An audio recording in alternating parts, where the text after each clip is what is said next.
Hey everyone, Mulligan here, and welcome to the Praxis portion of my legendary crafting guide. As always, if you're new to the game or just getting into constructed, you're probably wondering what legendaries you need to craft first. This series is aimed towards answering that question for you. Because of that, each video will focus on a single two-color faction. I try to be as informative as possible with the cards I talk about, since I feel that going fairly in depth and giving a little history on how they've been used in different metagames will help you guys just starting out that want to focus on crafting legendaries for a particular deck. For these videos, unless I state otherwise, I mainly focus on well-established decks, and within each archetype, I talk about the essential legendaries, which you should always craft first, and then the optional legendaries, which are cards that occasionally find their way into some decks, but are usually metagame dependent. Any legendary I don't mention is either highly experimental, doesn't fit the general game plan of the popular decks you would see, or is just plain bad. Let's get into it. Similar to Elysian and Rakano, the list of legendaries to consider for Praxis is pretty short. This is mainly because Praxis, along with the remaining 4 factions I'll be doing videos on, has a shorter history in Eternal, due to it not being supported until Omens of the Past release. There's only one established deck so far, which will be the main focus of the video. That being Praxis Midrange. And Praxis Midrange is going to encompass the standard list that you see, as well as what some have dubbed the big Praxis decks, which are basically the same deck, but they have a slightly higher curve as far as late game units are concerned. So let's start off with the essential legendaries, and there are 2 for Praxis Midrange. Those being Sandstorm Titan and Heart of the Vault. So let's talk about Sandstorm Titan first. This is a 4-power, 5/6 unit requiring 2-time influence to play. It has endurance, and while it's in play, units can't fly. The best 4-drop in the game is back again. I've said it before. This is typically the first legendary that new players hear about, the first legendary that new players get told to craft, and also the first one they see complaints about. It's a 5/6 4-drop with pure upside. Some think it's OP, but there have been metagames in the past where Sandstorm Titan was not as good. Regardless, it is essential for Praxis Midrange as it helps you turn the corner against faster decks, and it's what allows Praxis Midrange to start the game on turn 4. I would craft 4 of these without question. They are a must not only for Praxis Midrange decks, but every time-based midrange deck in general. Even 3-color flavors, like Fire Time Primal Midrange, and certain Fire Time Justice variants run multiple copies of this card. I would say this is the card you craft first on this entire list, only because it's good in other time decks. Heart of the Vault is a very, very close second. Speaking of which, let's talk about Heart of the Vault. This is a 6-power, 6/6 unit requiring 3 fire and 3-time influence to play. It has warp, and when it comes into play, you deal 2 damage to an enemy, draw a card, and reduce its cost by 2. Like Cerso for Elysian Midrange, if you don't have these, I wouldn't bother playing Praxis Midrange. The value you can get off of this card is ridiculous. You get card advantage if you warp this in, more card advantage for drawing the next card after this one, and even more if you manage to kill a unit with the 2 damage. All of this with a 6/6 body. Some say it's the best card in the game. I'm not willing to go quite that far, but it is absolutely the best 6-drop in the game, at least for now. You'll see some Praxis Midrange lists run 4 copies of these in order to draw it as much as possible, and others that run 3, since this still costs 6 at the end of the day. I'd craft 3 copies of these at the minimum, and up that number to 4 for tournaments. Let's move on to the optional legendaries for Praxis Midrange, and there's 2 of these as well, those being Mystic Ascendant and Diogo Malaga. So let's start with Mystic Ascendant. This is a 6-power, 4/4 unit requiring 1 time influence to play. When Empower is activated, it gains +2/+2, and you draw a card. So this was originally not in Praxis Midrange at all until the metagame started being taken over by the standard Praxis Midrange list you see today.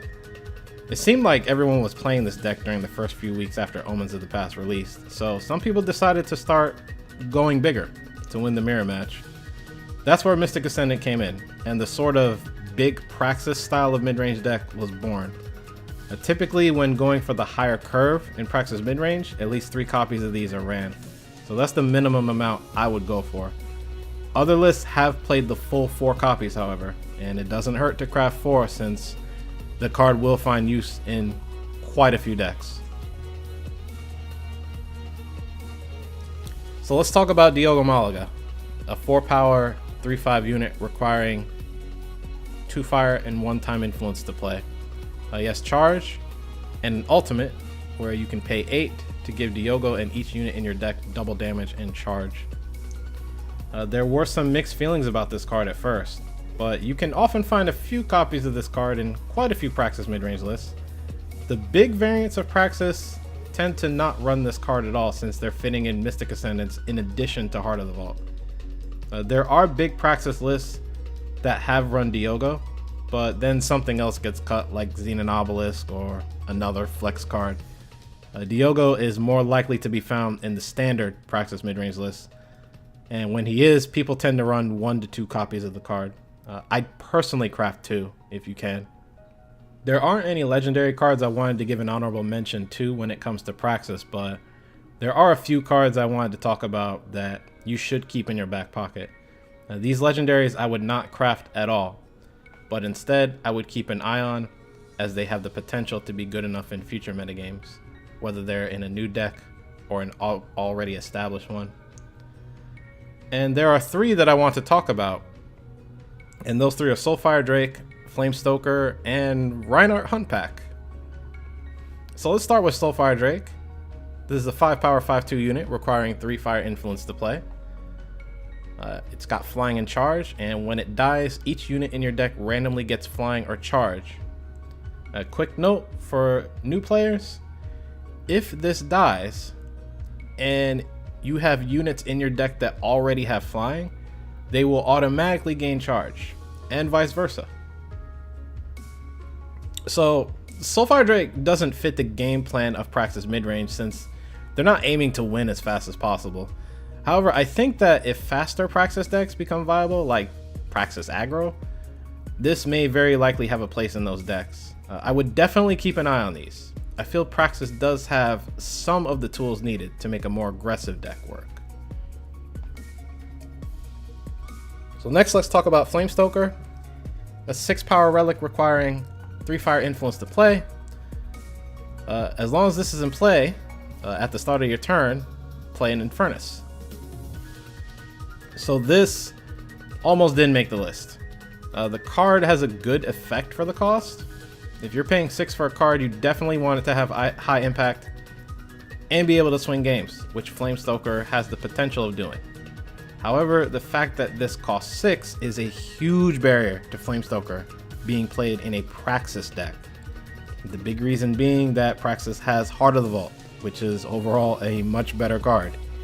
Not to mention that Praxis Midrange also plays Predatory Carnosaur, another card you could argue is better than Flamestoker, since it has immediate board impact. Flamestoker still has potential in Praxis, but if Flamestoker ever gets run in a Praxis deck, it would have to be alongside Heart of the Vault, not replacing it.